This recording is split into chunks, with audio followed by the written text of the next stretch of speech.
All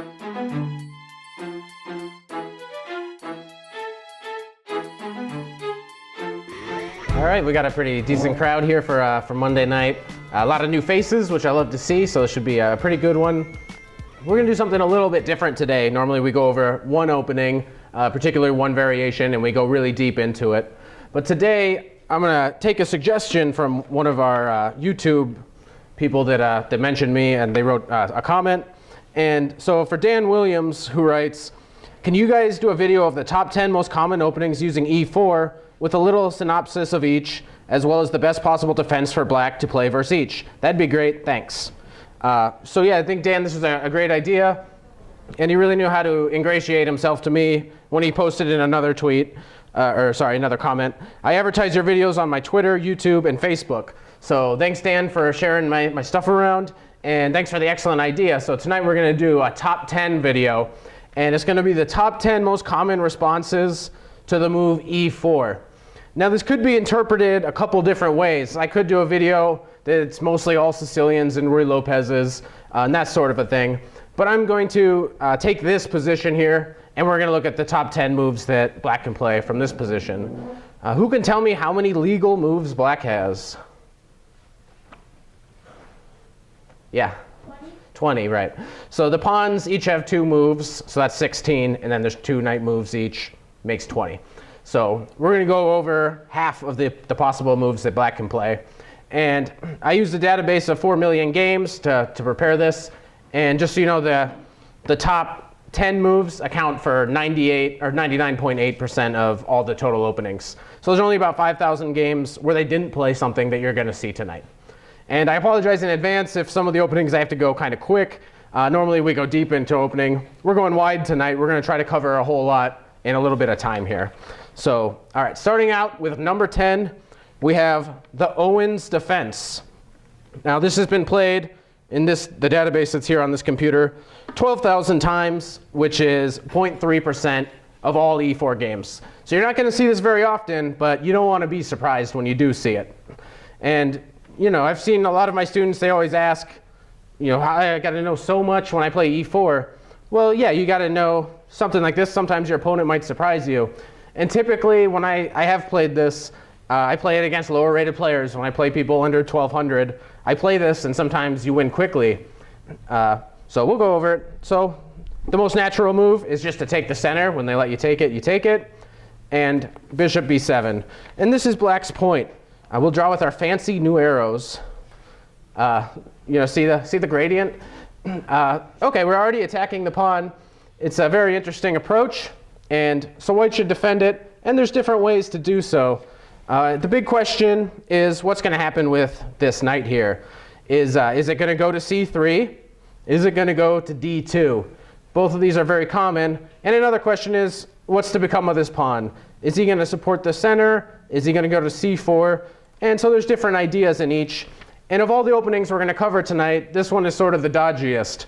It has the worst reputation, and having played it against decent people, I mean, white has several ways to get a pleasant advantage in this line, which is why it's not so popular. Now, most often, what black's plan is, if white ever does adopt a setup with knight to c3, is he's going to play e6, and the bishop's going to go pin the knight, and usually it'll end up taking and doubling the pawns. It's all in an effort to take control over the e4 square.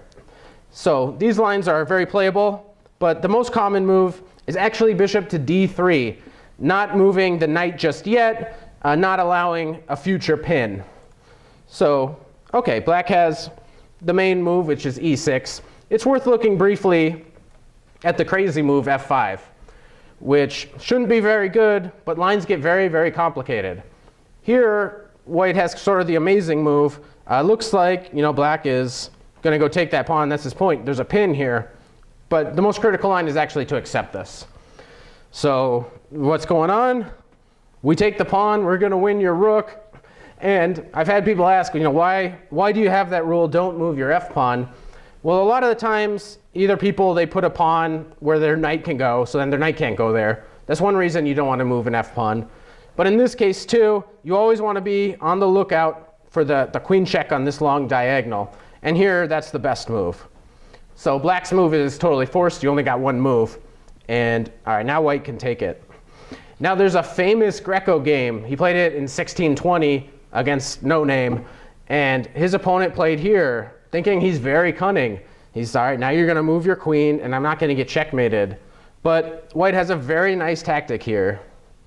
Who can see what white played in this position? G7 check. No. Is that your move? Yeah, but yeah, I'm second guessing myself. Okay. So this. All right. The idea of just promoting again on H8, right? But Okay. So yeah, this seems right. But you actually have a better pawn move. You can take this thing. So check. Black's move is forced. And okay, checkmate. Yeah, and the other line, when you just push, I still have control over G6. So yeah, you got to take the pawn. Okay, and that's why in this position, after these forced moves, the way black can continue is with bishop to G7.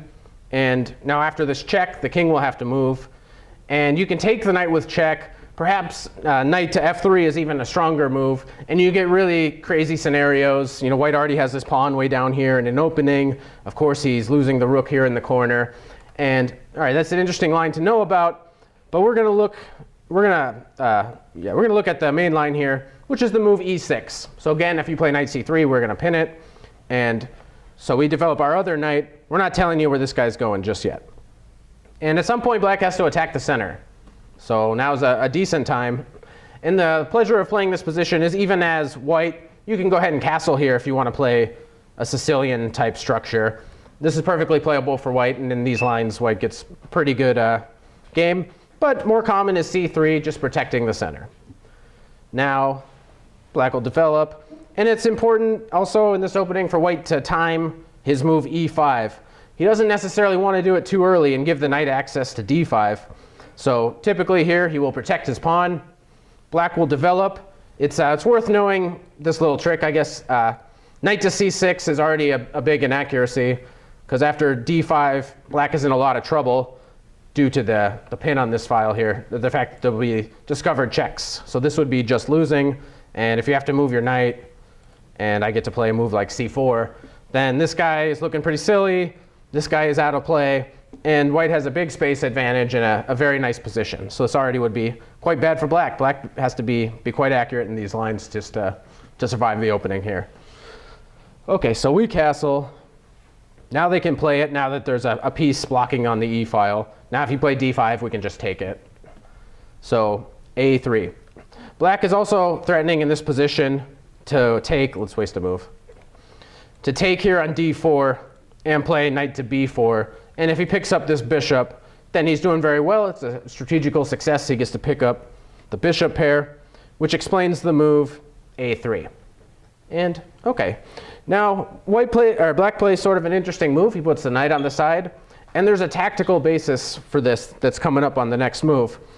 Black really wants to, plop this knight in here, that harass the rook. Maybe he'll get to take one of the bishops.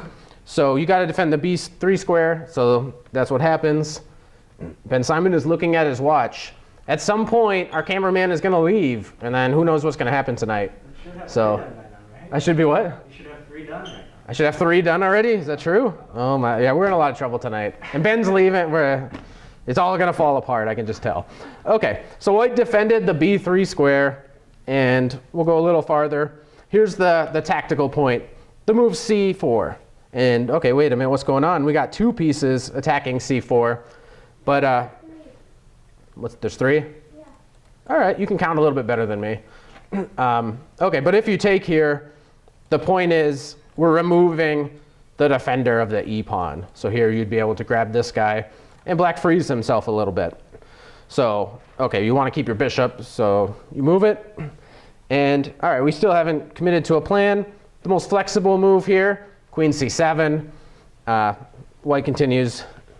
All right, what's up, Danny Machuca? You know this position, Danny? Is this position you've been talking about? Yeah. OK, and there's also a question now, which way will black castle? All right, let's suppose he goes kingside. And it's time for white to come up with a plan. And an interesting little move, we'll stop after this move. He's making sure that if his bishop ever moves or his knight has to move, that this move isn't coming with a gain of tempo. And white is slightly better here. He's going to maneuver his knight around. He's going to go try to attack the black king. He might play h4, h5, try to provoke some weaknesses. And at the right moment, he's going to play e5 and get this bishop going. So there we go. I think Ben Simon's out of here. So who knows what's going to happen. But all right, that's a brief introduction to the Owen's defense. Now coming in at number 9, let's reverse a little bit. Coming in at number 9, we have the Nimzowitsch defense, which is the move knight to c6. And I think out of all of them, this one is sort of the most underrated. Black can get sort of a decent position. It's not as suspicious as it might look. You know, why would you put that knight in front of your pawn? What does that move even accomplish? And the most testing move is to play d4. That seems like the most natural. But you might be surprised to learn knight f3 is actually the most common move here. And I think people pick this more for practical reasons than an attempt to outright refute black's play. Now, they're probably ready for this if they're an e4 player. This would just transpose into a king's pawn game. d5 is also possible. You'll get sort of a Scandinavian type position. More to keep just with the Nimzowitsch defense if you want to keep it outside the realm of any other openings. You don't want to transpose to anything. You can play the move d6. But we're going to focus on the critical move here, d4. And there's two moves that black likes to play in these positions, either d5 or e5. If e5, we can now transpose to a scotch, which is why a lot of black players might not want to play this way. They're trying to get their opponent out of book, so e5 is not as common. But even after this, we can kick the knight around, and it can retreat either way. It can actually go to b8, but let's go to e7, and black intends just to bring his knight out. We won't go too deep into this, but this is the most common move, not the only move. And black will get his bishop out. If there's a knight here on c3, he's going to pin it, and often he's going to take it. And this knight's going to go here, and he's going to get his pieces out, and it'll be kind of a slow maneuvering game. So this is interesting, but more keeping in the theme of the opening is d5. OK, most common is to push, and now black gets his bishop outside of the pawn chain before he plays the move e6. And if you know of the French Guimard, you'll notice this looks quite a lot like that variation in the advanced French, which I've been known to play from time to time. The big downside in black's position here is this knight. In this structure, he's going to want to play the move c5. But now there's a knight in the way. On the other hand, unlike most French advances, you got this bishop out. If you put your pawn on e6 on move 1, normally you don't get to put your bishop out on f5. So we get quite an interesting position. OK, bishop d3 right now immediately drops a pawn. Knight takes d4 does work for black. So most often they protect it.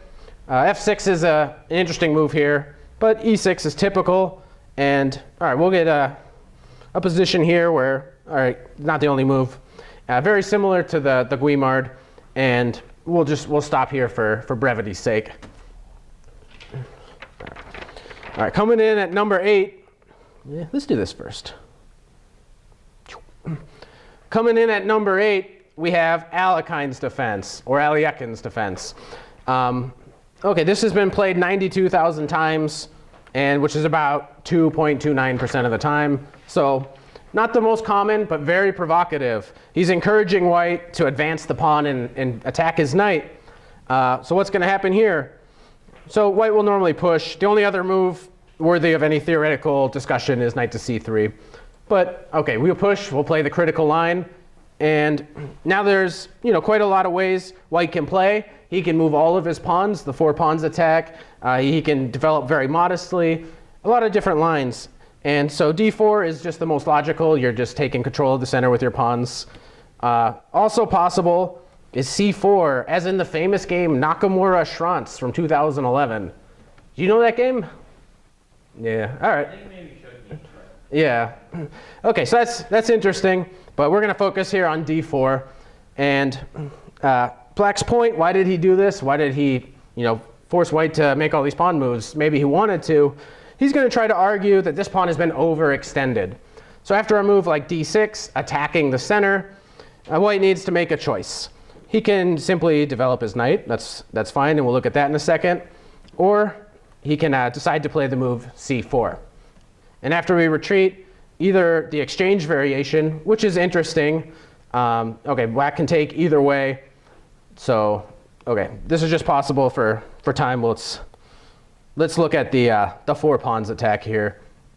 And all right, this is quite an attempt to blow black off the board. And if you look in the databases, there's some short games in this position, because if black isn't careful, he can get crushed right away. He does have his chances here. He can take in the center and play knight to c6. And we'll see how crazy some of these lines get. Now you can't play d5 because your e-pawn would be hanging. And you need to be careful how you defend your d-pawn. If you just defend with the knight casually, this will run right into bishop g4, attacking one of the pieces that's protecting the square. And we'll probably take it next. And some care should be taken here. White should consider the move bishop to e3. And if I'm going fast, and you can pause your videos at home if at any point you wanna think about that position for yourself. OK, so now black's going to get his bishop out. He's going to play e6. And OK, we'll develop some pieces. Black will develop. And now white's point of this is he gets to play in the center. So d5, trying to crush black before he gets castled. Now knight b4 immediately is a move. More common is taking.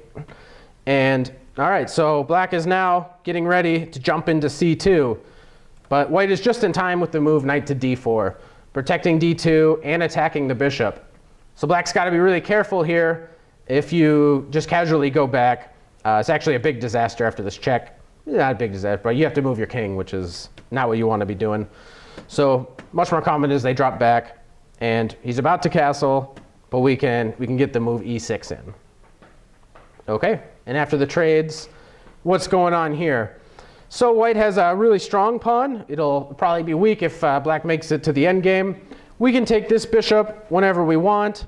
And all right, so we got to be pretty careful here as both colors. Now, queen g4. And OK, I'm going to go take this pawn. And black's move, you might not find if you haven't seen this before, but he has a decent move with this big check here. And white will lose a little bit of material. Yeah, now the rook is hanging. And so, OK, we reach a position like this where you're going to win material, but white has great attacking chances. Now, even better than taking the bishop is to castle. I don't really have time to demonstrate it, but knight to f5 is actually a really uncomfortable threat for black to meet. So it's surprisingly annoying how strong that move is. So he probably gets his queen out, and we take the bishop. And you get such a position. I don't think we'll go much farther than that. And this is the 4 pawns attack, a very crazy way for white to play. He's trying to blow black off the board. And black should be careful. And I've played the Alekhine a lot. It used to be one of my favorite openings. So I never really minded the 4 pawns attack. I always found it a little bit more annoying when they just played normal, solid moves and didn't do very much. So in the main line, they pin the knight here in an effort to take the knight, because this is actually quite a nice piece. It'll usually end up going to e5. You don't have to play this way. You can play such a line and play c6. And Carlsen has played this half a dozen times with good results. So that's the way I used to play it, but we'll go over the main line. All right. And white's just playing normal moves. He'll play c4 later after he castles. E6, castles. And only now will white decide it's about time for him to move some of these pieces. So he probably doesn't want to put the knight in front of his pawn. He takes the opportunity to chase the knight away. And OK, we get such a position. And things can get really problematic for black. It's all theory still. But after we develop a few more pieces, the main move here is d5. So what should white do? It's very interesting. He gets the move c5 in. And now the knight is going to have to move. But before he does that, black usually tosses in this move, which is questionable if this helps black or not. The point is, if you take back with the bishop, which is possible, I could do that, you're given control over c4, and that's where the knight's going to jump in. And while that is playable, it's probably in black's interest to open the g file, at some point he might be able to put a rook there and get an attack on the king. And also he's going to play like f4, f5 at the right moment. He's thinking about checkmate, and he has much more space. So I don't play this line because it looks great for white. All right, and now an interesting scenario. The Alekhine knight joins his buddy over there, and you don't often see two knights just sitting right next to each other. So a very interesting position. And white can play on both sides of the board. I think this is just a lot of fun for white, personally. A cute little move here, b4. Point is, if you take it, I play rook b1, and then I'm going to go attack your b pawn. And all right, without saying too much more, you can see that this, why this is a very provocative opening. You're tempting white to get the big center. And sometimes they hit the center, you don't get to fight for it enough, and you get crushed. But sometimes they overextend, and that's what you're hoping to do when they play the Alekhine. All right, coming in at number 7, we have the modern defense. This has been played over 100,000 times, which is 2.65% of all E4 games. Still very small numbers, but very relevant. Okay, there's some people that like to just play g6 against anything, and so this is the opening that they'll play. Of course, most critical is just grabbing the center, and all right, we develop our bishop. Now there's different lines that can occur here. When you don't contest the center directly, usually you're giving your opponents a lot more time to choose whatever setup they want. So there's quite a lot of ways white can play here. We won't have time to go over everything. We'll just go over one line. Normally they'll develop their knight. They're not committing yet to having a knight on f3 because they might play the move f4 themselves. And this is very similar to the Pirc defense, which we'll come to in a bit. But the difference is in the Pirc, they've already put their knight on f6. And you're using pieces to control the center. So of all the ways white can try to take advantage of this is, okay, one of these moves. And black can play knight f6. We'll transpose into up here, and we'll get a similar game that we'll see later. But okay, you can try to play some different move, a6. And what's he doing? Why is he playing on the side? Well, okay, he's going to play b5. He's not going to castle right away. He's mostly waiting to see what white will do. It's kind of a waiting game. White, how are you going to defend? And then I'll tell you how I'm going to set up all my pieces. So a very interesting way to play. It's, it's not for everybody, but it's quite interesting. And all right. And now white can castle queenside, and then black will know where the king is, and he might be able to get an attack. So, okay. White's plan is kind of simple. He's going to play over here on the king side for a bit. He'll castle when he feels like it's safe enough. Eventually, black has to start developing pieces. So, okay, he plays for c5 here. And here we go, h4. And the most common move here is not to let white go and open the position at all. It's to play h5. And black will probably castle in the distant future. Okay. This move does allow the knight to jump into a pretty nice square. When you played the move h5, you gave away the g5 square a little bit. So we'll develop some pieces. And we don't have a whole lot of time, so we'll kind of, I know I'm zooming through it a little bit. But all right, he's really going to play c5. And okay, and you get such a position, and I think this is fine to leave it here. We can see black is sort of doing a wait and see approach. How are you going to develop your pieces? And when you are castled, you might see an attack. Whose king is safer here? That's sort of the debate that's going on. Is the white king safer? Is the black king safer? So all in all, it's kind of an interesting approach. Not very, very popular, of course, but okay, it's quite interesting.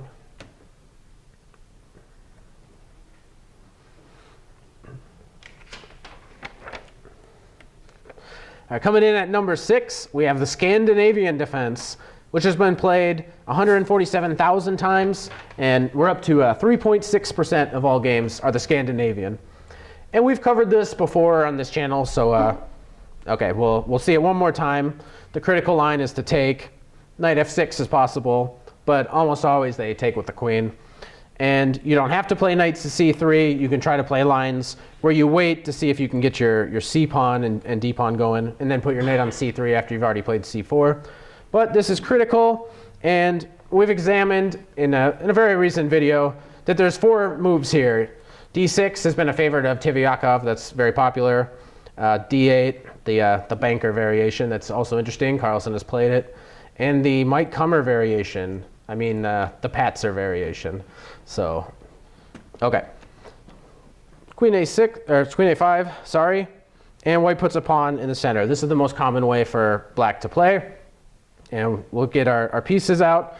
White's big thing is at some point he's going to be trying to play the move d5 when black sets up his pawns here. So knight f3, not only the most natural, but often he wants this knight to go to e5 pretty early in the game. That sort of thing can happen a lot. And this move is integral to black's plan. At some point, white's going to put a bishop here, and then he's going to move the knight away, and it's going to be a discovered attack. So black makes way for his queen to escape in the future. Also, the pawn is taking control over d5, which is in his best interest. So, all right, we'll see. White continues to fight for d5. Black should get his bishop out before he plays the move e6. And all right, so we're setting up for it. We don't need to fear it immediately. And if you remember in my Scandinavian video, I told you, what's that? Oh, sorry. I told in my Scandinavian video, in order for this knight move to be really effective, if you want to have a good discovered attack, you need 3 key ingredients.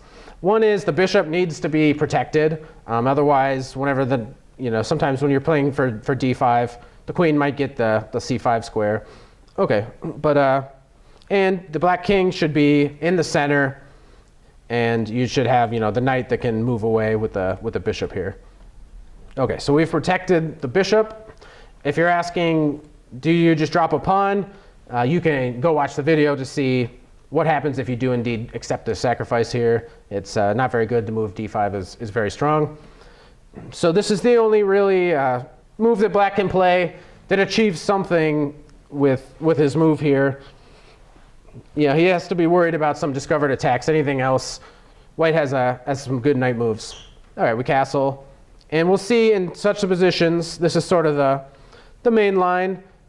It's not the only line that we covered in the other video, but it's worth seeing. White gets the 2 bishops.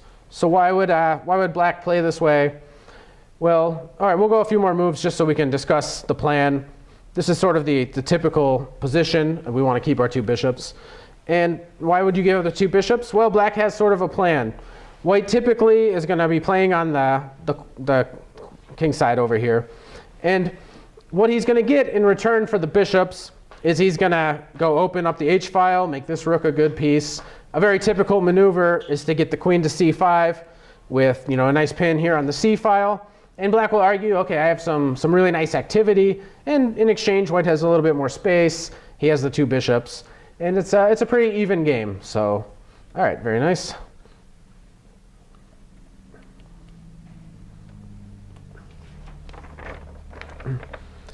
All right, coming in at number 5, we have the Pirc defense, which is very similar to the modern defense. And we'll take a look. Again, when you can take the center, you can do it. So far, we've seen in most of these openings, black is just giving white the center, and that's why they're not as popular. But here, instead of playing a move like g6 and not telling you where the knight's going to go, knight f6. All right, attacking the pawn. White will typically defend it. And there's so many possible moves here for white. If you get a book about the Pircs, it's going to be 400 to 500 pages long because there's so many possible ways white can set up his pieces here. We'll go over the most aggressive and one of the most common, the Austrian attack. And okay, white is intending, I'm going to play e5 at some point. I'm going to crush you in the center. What are you going to do?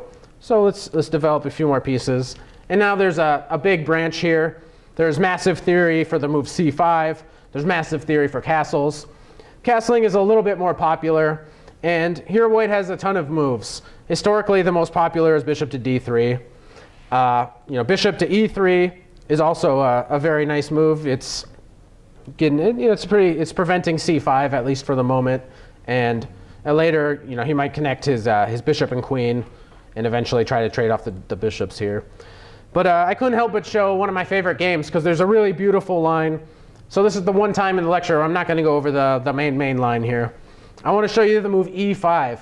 And there was a game that Nakamura played with the white pieces, and he just crushed his opponent in a very, very beautiful variation. So I feel I must show you. You could take on e5, but okay, his opponent decided to retreat. And h4. So white is really serious about this attack. Black should take some sort of action in the center, and white continues h5.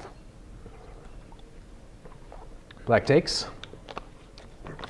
And now the most exciting move. And this is why I've decided to show it. You can actually take here on g6, sacrificing a piece. So this is one of the wildest variations that you can get here in chess. So I just have to show you.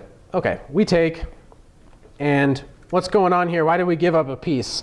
White needs to get a strong attack here. He's got his bishop. He's got some knights that are coming in. We got the rook here. So you can start to see, he's got some really serious attackers coming in, and he's going to go try to checkmate black. So bishop to c4, and his opponent played knight to f8. A little more common is e6 with the tactical point that if I take this, what does black play? All right, you can pause your videos at home, see if you can find it. But the move black can play here is knight to e5. So the point is, if you take this rook, we can take back.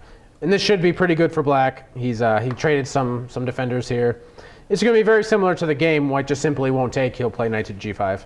And so we'll see that in this position. So we got a very similar situation. And after the capture, black made sort of an interesting move here. He took this b pawn, which is tricky, but it's probably not the best move for him. Because now most people will take the knight. This is a known position. But this is the first time and only time somebody's done this. But now white has an extra attacker. So, white's pretty serious about this attack. And we'll see that happen. So check. No big deal. We'll move our king. And now at some point, you got to take this. And OK, how is white going to finish his attack here? What can he do? Well, you can bring the queen in. A very good start. And now the key square he's going to attack here is h7. It's unfortunate that this knight is here. It's kind of a pesky knight. But OK, bishop d3. We're taking aim at h7. So we're going to go try to checkmate you. All right, in the game, he attacked the bishop. So it was defended. And black tries for one more little trick. He has a little plan here. He's going to try to put his bishop over here on b5. Try to trade off one of those key attacking players. So a very nice move from Hikaru. c4, preventing black's idea. And all right, the queen's coming in. He's got to be kind of pesky here. He's thinking about grabbing one of these pawns with check. All right, what's going to happen? Well, now we can take. And after the trade, black here played the absolute losing move. He's in pretty bad shape in this position. But after this, white made one more move, and black resigned. And it's kind of a quiet move. Rook to h4. Not only defending the pawn, but black is sort of powerless against the move rook to g4. And you're just in a lot of trouble here. You can't get the bishop out of the way or protect it again.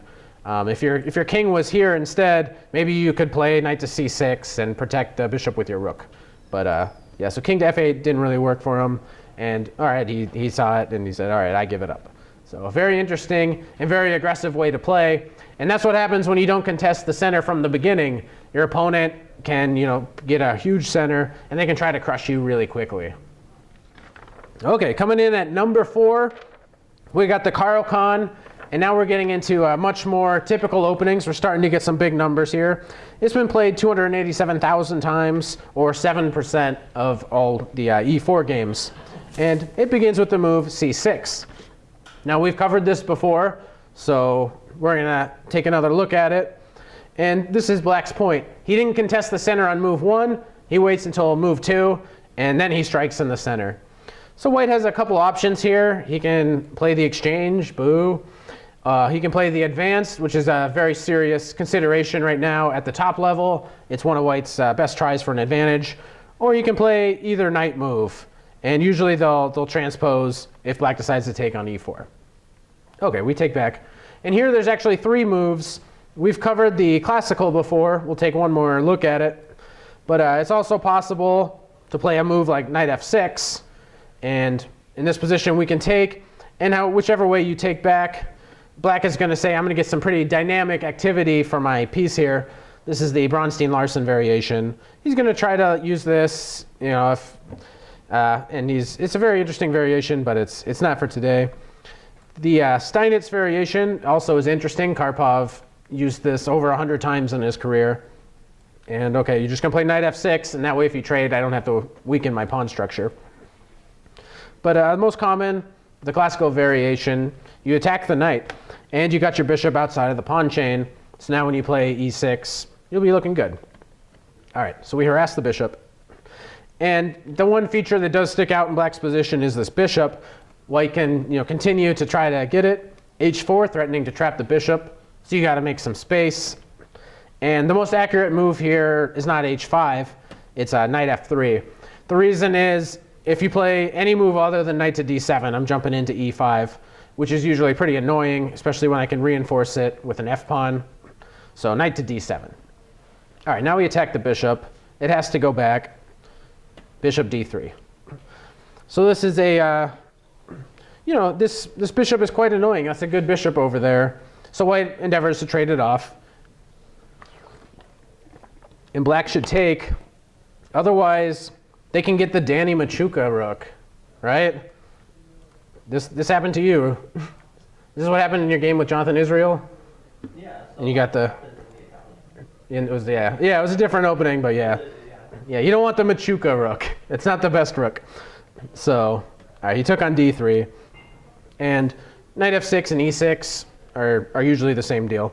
And I recommended the move bishop to d2 in my previous video. Historically more popular is bishop to f4. And, okay, this is obviously the more active square for the bishop. But now black has sort of a pesky little move, queen to a5 check. The point is, you're probably going to drop your bishop back. White doesn't want to play a move like c3 because he's going to castle over on the queen side, and he doesn't want to weaken the position. So white will drop back. And so the queen got to c7. And we'll just go a few more moves. We'll develop some pieces. And all right. So now what to do? Typically in these positions, we're going to try to get out of the way here so we can move our g-pawn. It seems kind of strange if you want to trade pieces here, but you got to get out of the way of the g-pawn. And we looked at games where black castled on the king side, but we'll have a stop here, and this is a very interesting position, and yeah, it's been covered before. Coming in at number 3 is a personal favorite of mine, the French defense, which has been played in more than 500,000 games, and the numbers are starting to get big here. It's been in 12.99% of all e4 games, so almost 13%. And so this is the French.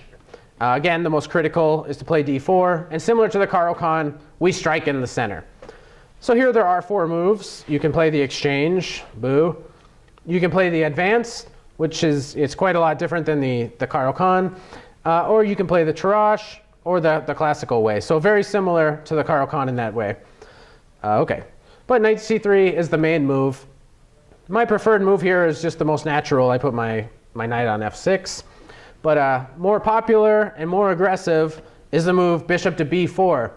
So what is this? Why would you develop your bishop before your knight? Doesn't that break one of the big rules?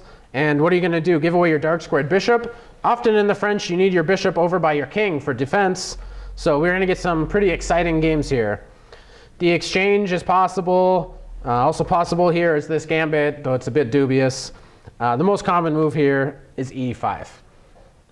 And okay, so the big break that you want to get in when you're black in the French is c5, so you can play it here.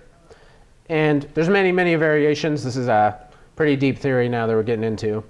But a3 is the most common, trying to get the bishop pair. Now, black almost always takes the knight. If you go back, white actually has a cute little move, b4 exclam. So he's trying to temporarily block this diagonal so that he can jump his knight in and try to go harass the king. So that's why in this position, black will almost always take this knight. And we take back. Okay, there's more than one line here. We'll develop our knight, and there's a lot of moves. The most critical is going and harassing the king. So you can castle here. You'll notice that bishop to h6 is not a threat because you can block without having to give up your rook. So yeah, I saw one person that thought he couldn't play this because of this move, but okay. So castling is, almost tied for as most popular as the more interesting variation, which is queen to c7, the poison pawn variation. So if you don't take the pawn, why'd you put your queen on g4? And all right, so white grabs a pawn, attacks the rook. the rook better move, and I'll take that pawn too. So here we're going to get something pretty crazy. There's a lot of stuff going on. Why do we give up a pawn? Black's going to hope for some really active play, and we'll see. Immediately, he can cause some problems in the center, and he has a big threat. Let's not take this, because then what does Black play?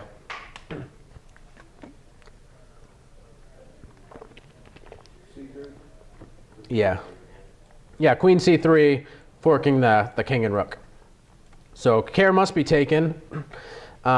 It's interesting. So, I mean, knight e2 is the most popular move here.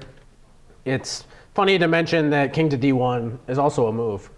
And it's one of my favorite bad moves to make, because I was playing a FIDE master, and in some, random position, I just played king to d1.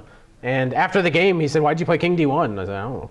It was some position nobody would ever think about playing king d1. I just did it. So it's a bad move I like to play sometimes. But okay, knight e2 is the main line here. And it's known to be a bit too risky for Black to grab this guy. He gets a good position either after a bishop to f4 or simply taking here on d4. He doesn't really want to go into an endgame based on the fact that, well, white has this passed pawn, so this is going to be coming. And you have a lot of weak dark squares. And so often this doesn't work. The knights and the fact that we have a dark squared bishop are really handy for white. So this position is quite good for white, which is why, okay, they attacked it again. We should defend the pawn. We don't want to give up our big central pawn here. And okay, Black gets ready to castle. He can also take on c3 first if he so desires. And typically we bring our queen back. Our queen wasn't really doing anything over there, so we bring it back to the center. And now we take. Okay, and now this position's been played several times, and both recaptures lead to different types of positions. But we'll leave it here with sort of a basic idea. Black's going to castle over here. He is down a pawn. What is he going to get for his pawn? Well, he's going to have some really nice squares for his knights, so he's counting on this active play. Now, I was playing a master once, and it was funny. We got a position like this, though he misplayed it, and I just did this, and then I just won. Like, he never stopped me, so it was really strange. I just ran my pawn and I made a queen, and then I won. So that was a strange way. So that h-pawn is typically part of white's plan. He's going to get moving really fast. A lot of the times, you might also consider putting the bishop on the diagonal here to cut off the rook a little bit. But it leads to very exciting chess. All right, number 2, we have the king's pawn opening. So this is one of the most popular moves. And this is a very serious number. The top 2 moves are almost all of the games. And this has been played over 1 million times, and more than 25% of all games that start with e4 see the reply e5. And okay, we'll put a few normal moves on the board. There's other lines. And here there's 3 main moves. For the Scotch, you can go see my video on this opening. For the Italian game, you can watch any beginner breakdown video ever. There's like a 50% chance that they've covered this. Or you can play the Ruy Lopez, which is the most popular. So that's what we're going to take a look at. And all right, it's hard to cover the Ruy Lopez in just a couple minutes. It really deserves a bit more time. So hopefully people request a little bit more of it, because it is an opening I intend to go more thoroughly into in some other videos. All right, a6. Now, it might seem at first like, okay, I put my bishop on b5, so I can take your knight, and then I can take the pawn here on e5. But you'll see that this is not the most common variation. You do not just win a pawn. Here, white should castle or play d3 or knight to c3. But in this position, I know he sees it. But what's Black's idea here? Why did he allow this? What does Black play? Queen e7. Okay.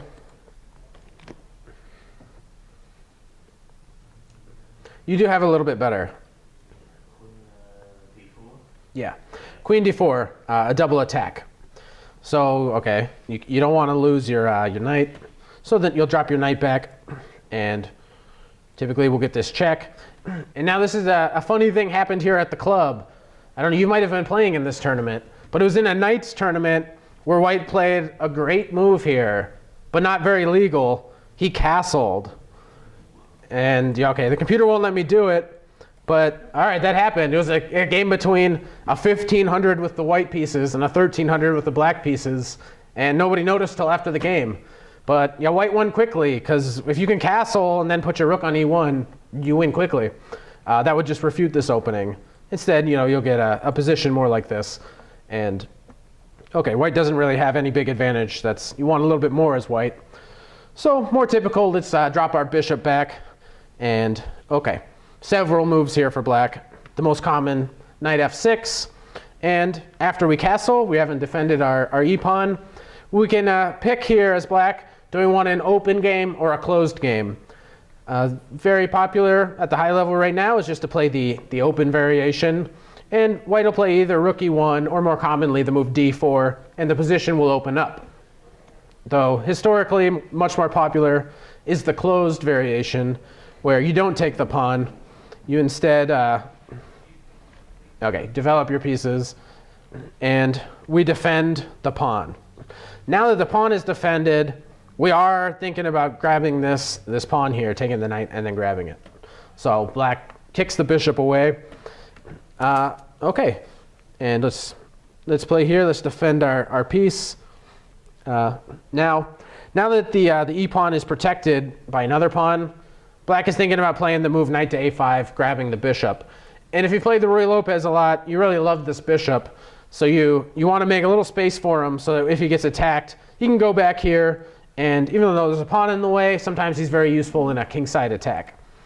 And okay, here there's a lot of moves, but after h3, now this is where most people are picking which variation they want to go into.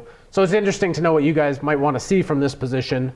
There's the Zaitsev variation where you put your bishop on the diagonal, puts a lot of pressure on the center. There's the Breyer where the knight will reroute to d7, also very interesting.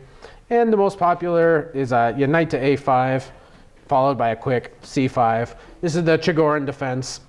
And it feels, like I don't really want to go too much into the opening here because we simply don't have the time. And out of respect for the opening, we'll wait till we can go a little bit deeper. And the number one most popular response to e4, hopefully a lot of you know it, it's the Sicilian defense.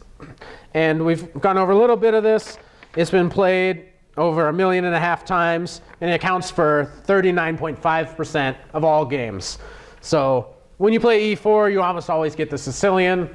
That seems true in my practice. It's very typical. Black's not just trying to equalize, he's actually trying to fight for an advantage here. So that's one way black can control the d4 square. You'll notice e5 and c5 are both fighting against white's immediate plan, which is to put 2 pawns in the center. But we want to still play d4. Let's just get our knight out first. And so many moves here. All these, like everything is a move here. But all right, we'll look at d6. It's the most popular. And we're going to see an opening that we've seen very recently. After we take, black gets to say, all right, I traded a side pawn for a central pawn. So a lot of endgames will favor black. White gets to say, I'm going to get a lot more activity, and I'm going to show that I can get an initiative from the beginning and convert that into some sort of advantage in the middle game. And okay, white, if black doesn't do anything, is probably thinking about playing a move like c4. So he stops it by attacking the pawn and getting white to put the knight in front of his c-pawn. Now, what's the most common move in this position? There's a lot of moves here. a6. Yeah, and so we've covered this in my last video, I guess. So we covered this just a couple weeks ago. So this is the most popular. And we went over quite a lot of possible moves here. There's a lot of moves. And we ultimately took a good look at the English attack. So today we'll look at something a little bit different, spice it up, play a much more aggressive move. And this is often thought to be the way black should play, or white should play if he's trying to prove that he can refute the Najdorf. So this leads to some really insane stuff. This is some of the most critical stuff in all of chess. Very exciting positions. We'll take a little look. And white plays the move f4, intending e5. He's just going to do this. So normally, black will stop him. Here there's actually 3 really interesting moves. That's probably untrue. This move is also probably interesting. But okay, the classical way of playing is just to develop your bishop. That way if you play e5, there's no pin. But there's some crazier stuff. For example, you can play queen to b6, and this also is called the poison pawn variation. You can protect your b pawn, but it's more typical to allow black to take it. And knight to b3 is a move, rook to b1 is a move, and we can't go into all of this, today, but it's very exciting.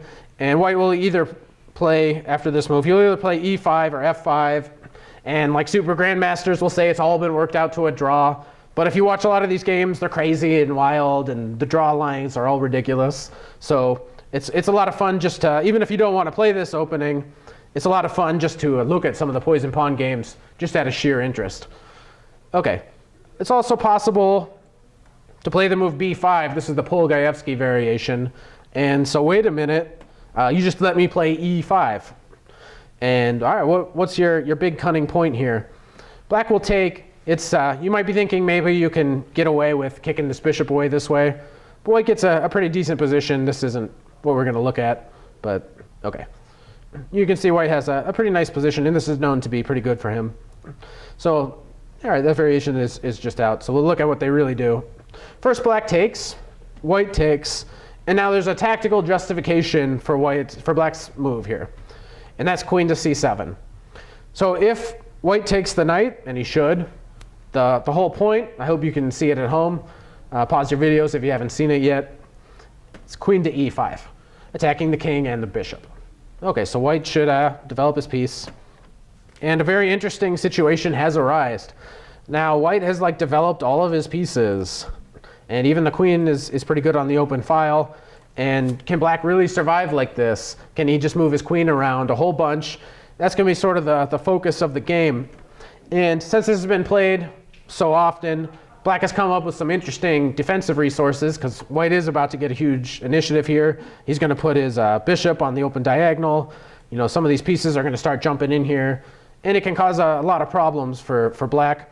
So actually the most common move here is a surprising move, rook to a7. The point is, it's hard for black to ever develop this knight, because if it ever moves, you're giving away control over c6, which is very dangerous. This also doesn't help black's case, because after bishop to f3, we'll just look at this for a second. White has a very strong attack here, and okay, black should be really, really careful. Yeah, we don't want to move the knight and give away control over c6. So instead, rook to a7. And the point is, we're going to go put our bishop on d7, then we're going to, or rook on d7, then we're going to put our bishop on b7, and we're going to fight against some of white's attacking ideas. And all right, maybe on another day we'll get to cover all this crazy and wild stuff. I mean, it leads to some of the most beautiful games in chess, and historically just some of the greatest games that have ever been played have come in lines like this. Okay. And yeah, we shouldn't forget bishop to e7. Let's see. And we'll just go over one line here really quick. All right. So if you just play normal moves, white can try to attack black, blow him off the board. He'll attack in the center. And after some trades, we kick the knight around, and we get very interesting games. So this also is a very common way to play, and hopefully we get to take a look at it in depth sometime. Okay, so I hope you enjoyed the top 10 list. If this is something that you want to see again in the future, let me know. Do you have ideas? Top 10 anything. We could do a top 10 D4, top 10 Sicilians, top 10 anti-Sicilians. What do you guys want to see? Did you like it? I know the handicap is that we don't really get to go in depth in everything that I'd like to do. So it'd just be interesting to see what you guys have to say. And as usual, keep sending in all of your submissions for openings that we might want to do in the future. Hit like, hit share, hit a lot of buttons, and I'll see you guys next week.